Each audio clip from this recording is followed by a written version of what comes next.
ವೀಕ್ಷಕರಿಗೆಲ್ಲ ನಮಸ್ಕಾರ. ಮಣಿ ಕಿಚನ್ಗೆ ಸುಸ್ವಾಗತ. ಸಂಡಿಗೆ ಸಂಭ್ರಮ ಅಂತ ಈ ಬೇಸಿಗೆಯಲ್ಲೆಲ್ಲ ತೋರಿಸ್ತಾ ಇದ್ದೆ. ಹೋದ ಸಾರಿ ನಿಮಗೆ ಬೂದುಗುಂಬಳಕಾಯಿನ ಸಂಡಿಗೆ ತೋರಿಸಿದ್ದೆ. ಇವತ್ತು ಭತ್ತದ ಹರಳಿನ ಸಂಡಿಗೆ ಅಂತ ತೋರಿಸ್ತೀನಿ. ಮೊಸರನ್ನದ ಜೊತೆ ಮಳೆಗಾಲದಲ್ಲಿ ತುಂಬ ಚೆನ್ನಾಗಿರುತ್ತೆ. ಅದಕ್ಕೆ ಏನೇನು ಬೇಕು ಸಾಮಗ್ರಿಗಳು ನೋಟ್ ಮಾಡ್ಕೊಳ್ಳಿ. ನೋಡಿ, ಇದು ಭತ್ತದ ಹರಳು. ಇದು ಮಾರ್ಕೆಟಲ್ಲಿ ಸಿಗುತ್ತೆ. ತುಂಬಾ ನೀಟಾಗಿರುತ್ತೆ. ನೀವು ಒಂದ್ಸಲ ನೋಡ್ಕೋಬೇಕು. ಏನು ಅಷ್ಟೊಂದೇನು ಇರಲ್ಲ, ಕಲ್ಲೆಲ್ಲ ಇರಲ್ಲ, ಸ್ವಲ್ಪ ಇದಿರುತ್ತೆ. ಆಮೇಲೆ ಉಪ್ಪು ಮತ್ತು ಇದು ನೋಡಿ ಬೂದುಗುಂಬಳಕಾಯಿನ ಸಣ್ಣ ಕಟ್ ಮಾಡ್ಕೊಂಡಿದ್ದೀನಿ. ಇದು ಸೀಮೆ ಅಕ್ಕಿ ಗಂಜಿ ಮಾಡ್ಕೊಳ್ಳೋಕ್ಕೋಸ್ಕರ ಇದನ್ನು 4 ಗಂಟೆ ಟೈಮು ನೆನೆಯೋಕೆ ಇಟ್ಕೊಂಡಿದ್ದೀನಿ. ಇದು ಕೊತ್ತಂಬರಿ ಸೊಪ್ಪು, ಇದು ಹಸಿಮೆಣಸಿನ್ಕಾಯಿ. ಇಷ್ಟೇ ಬೇಕಾಗಿರೋಂಥ ಸಾಮಾನು. ಫಸ್ಟು ನಾವು ಸೀಮೆ ಅಕ್ಕಿದು ಗಂಜಿ ಮಾಡ್ಕೋಬೇಕು. ಅದು ಯಾವ ಥರ ಮಾಡ್ಕೋಬೇಕು ತೋರಿಸ್ಕೊಡ್ತೀನಿ. ನೆನೆಯೋಕ್ಕಿರೋ ಸಬ್ಬಕ್ಕಿಗೆ ನಾವು ಗಂಜಿ ಮಾಡ್ಕೋಬೇಕಾಗತ್ತೆ. ಅದಕ್ಕೆ ನೋಡಿ, ಇದಕ್ಕೆ 4 ಲೋಟ ನೀರು ಹಾಕ್ಬೇಕಾಗತ್ತೆ.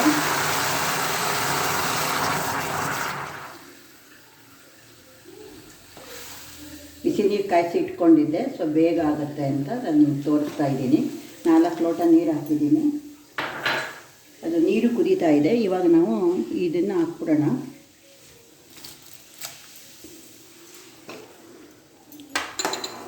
ನೋಡಿ, ಇದು ಬೇಯ್ತಾ ಇರುತ್ತೆ ಸಬ್ಬಕ್ಕಿ ಬಿಸಿನೀರಲ್ಲಿ. ಅಲ್ಲಿ ತನಕ ನಾವು ಈ ಭತ್ತದ ಹಾಲನ್ನು ರೆಡಿ ಮಾಡ್ಕೊಂಬಿಡೋಣ. ಈಗ ನೋಡಿ, ನಾವು ಇದನ್ನು ಕ್ಲೀನಾಗಿ ತೊಳ್ಕೊಬೇಕು. ಈ ನೀರಲ್ಲಿ ನಾವು ತುಂಬ ಹಗುರವಾಗಿ ತೊಳ್ಕೊಬೇಕಾಗುತ್ತೆ. ಸ್ವಲ್ಪ ಹಾಕೊಂಡು ನಾವು ತೊಳ್ಕೊಂಬಿಡೋಣ. ನಾನು 1 ಲೀಟರ್ ತೊಗೊಂಡಿದ್ದೀನಿ.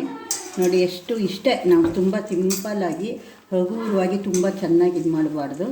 ನೋಡಿ, ಇಷ್ಟೇ ಸಾಕು. ನೋಡಿ, ಇಷ್ಟು ಸಾಕು. ತುಂಬ ನಾವು ಇದನ್ನು ಉಕ್ಕಬಾರ್ದು. ಉಕ್ಕಿದ್ರೆ ಭತ್ತದ ಹಾಲೆಲ್ಲ ಒಡೆದೋಗ್ಬಿಡುತ್ತೆ. ಅದಕ್ಕೋಸ್ಕರ ನಾವು ಇದು ಮಾಡ್ಕೋಬೇಕಾಗತ್ತೆ.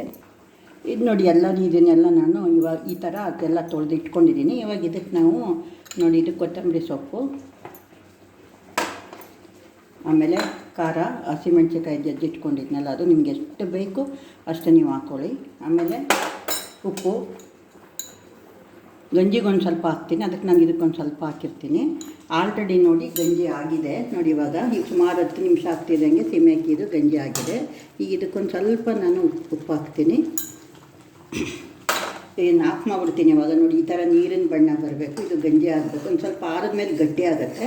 ನಾನು ನಿಮ್ಗೆ ತೋರ್ಸೋಕ್ಕೋಸ್ಕರ ಇವಾಗ ನಾನು ಬಿಸಿಯಲ್ಲೇ ಆಫ್ ಮಾಡಿಬಿಡ್ತಾ ಇದ್ದೀನಿ. ನೀವು ಆರಿದ ಮೇಲೆ ಹಾಕ್ಕೊಳ್ಳಿ. ಈಗ ನಾನು ಅದನ್ನು ಆಫ್ ಮಾಡಿದ್ದೀನಿ. ಇವಾಗ ಇದಕ್ಕೆ ಉಪ್ಪು, ಹಸಿಮೆಣಸಿನ್ಕಾಯಿ, ಕೊತ್ತಂಬರಿ ಸೊಪ್ಪು ಹಾಕಿದ್ದೀನಿ. ಹಂಗೆ ಬೂದುಗುಂಬಳಕಾಯಿನ ಸಣ್ಣಗೆ ಕಟ್ ಮಾಡ್ಕೊಂಡಿದ್ದೆ, ಇದನ್ನು ಹಾಕ್ತಾಯಿದ್ದೀನಿ. ಇವಾಗ ನಾವು ಕೈಯಲ್ಲಿ ಕಲಿಸ್ಬಾರ್ದು. ಎಲ್ಲ ನೋಡಿ ಈ ಥರ ಮಾಡ್ಕೋಬೇಕು. ಈಗ ನೋಡಿ, ಸ್ವಲ್ಪ ನಾನು ಹಿಂಗೆ ಹೇಳೋದು ಮರ್ತ್ಬಿಟ್ಟಿದ್ದೆ. ನಾವು ಹಿಂಗೆ ಹಾಕ್ಕೊಂಬಿಡೋಣ ಒಂದು ಸ್ವಲ್ಪ.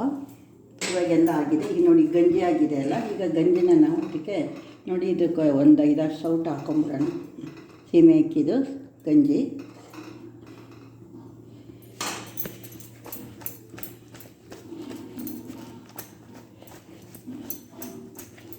ಮತ್ತು ಈ ಥರ ನೋಡಿ, ಈ ಥರ ಮಾಡ್ಕೋಬೇಕು. ಇವಾಗ ನಾವು ಇಡೋದು ತುಂಬಾ ಇಂಪಾರ್ಟೆಂಟು.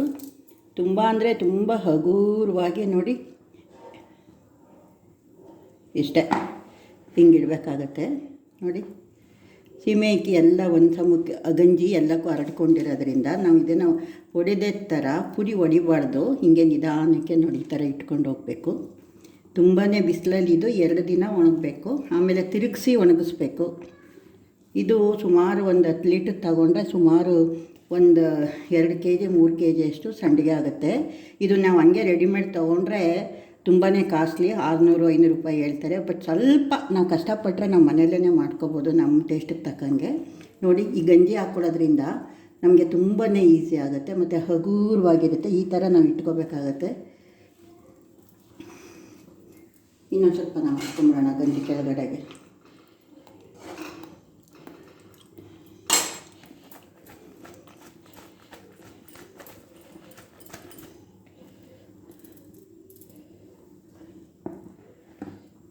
ನೀವು ಸ್ವಲ್ಪ ಒಡೆ ಥರ ಮಾಡ್ತೀನಿ ಅಂದ್ರೂ ನೋಡಿ, ಈ ಥರ ಮಾಡ್ಕೊಂಡಾಯಿತು. ತುಂಬ ಹಗುರವಾಗಿ ನೋಡಿ ಈ ಥರ ಮಾಡಬೇಕು. ನಾವು ಹೋಗಬಾರ್ದು. ಹೋಗಿದ್ರೆ ನಿಮಗೆ ಗಟ್ಟಿ ಆಗ್ಬಿಡುತ್ತದೆ ಕರೆದ್ರೆ. ನೋಡಿ, ಈ ಥರ ಇಟ್ಕೊಳ್ಳಿ. 2 ದಿನ ನೀವು ಬಿಸಿಲಲ್ಲಿ ಒಣಗಿಸ್ಕೊಳ್ಳಿ. ಇವಾಗ ಭತ್ತದ ಹರಳಿನ ಸಂಡಿಗೆ ರೆಡಿಯಾಗಿದೆ. ನಾನು ನಿಮಗೆ ರೆಡಿಯಾಗಿರೋದನ್ನ ಕರೆದು ತೋರಿಸ್ತೀನಿ. ಮಾಡಿ ನೋಡಿ ಮತ್ತು ಟೇಸ್ಟ್ ಮಾಡಿ ನನ್ನ ಕಾಮೆಂಟ್ ಬಾಕ್ಸಲ್ಲಿ ಹಾಕಿ. ನಮ್ಮ ಚಾನಲ್ಗೆ ಸಬ್ಸ್ಕ್ರೈಬ್ ಮಾಡಿ ಫ್ರೆಂಡ್ಸ್. ಎಲ್ಲರಿಗೂ ನಮಸ್ಕಾರ. ಮಣಿ ವಿರೂಪಾಕ್ಷ. ಇಲ್ಲಿ ನೋಡಿ, ಒಣಗಿದ ಮೇಲೆ ನೋಡಿ ಈ ಥರ ಆಗಿದೆ. ನೀವು ಒಂದು ಫಸ್ಟ್ ಡೇ ಒಣಗಿದ ಮೇಲೆ ಮತ್ತೆ ಹಿಂಗೆ ತಿರುಗಿಸಿ ಹಾಕಿ ಒಣಗಿಸ್ಕೋಬೇಕಾಗುತ್ತೆ. ಚೆನ್ನಾಗಿ ಒಣಗಬೇಕು. ಇವಾಗ ನಾನು ಕರಿತಾ ಇದ್ದೀನಿ ನೋಡಿ.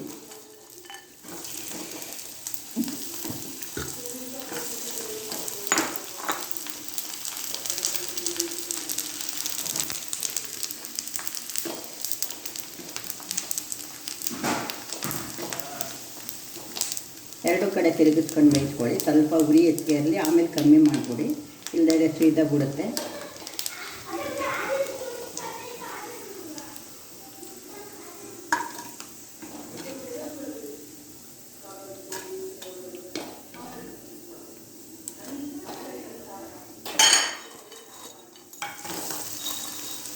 ಹರಳಿನ ಸಂಡಿಗೆ ಎಷ್ಟೊಂದು ಕಷ್ಟ ಮಾಡೋದು ಅಂತ ಸುಮಾರು ಜನ ಅಂದ್ಕೊಂಡಿದ್ದಾರೆ.